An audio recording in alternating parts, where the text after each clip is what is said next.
Iray amin'ireo tetikasan'ny mpianatra izay novolavolainy moa zany ny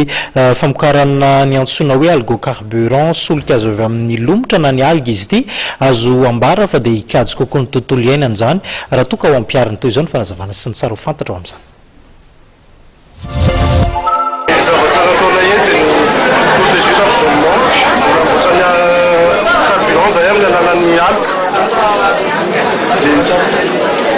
Io carburant vita amin'ny alga io tsy dia manimba tontolo iainana akory izay mahatonga tontolo terme hoe protéger l'environnement.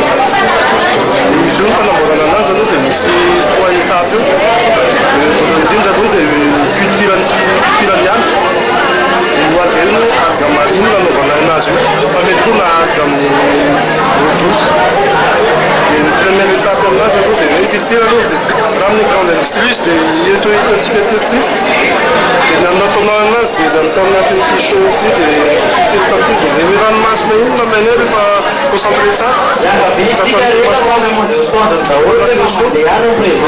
azo iny dia avaina ny ranomasina fa concentré tsara iny natao amin'ny namaina sasa solvant zay solvant ny ampiasaina anazy mba hisarahany menaka sy ny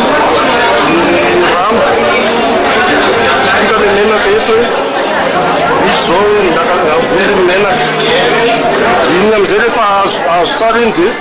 alaina an'izay mandeha iny fa mbola mifangaro amin'ny solvant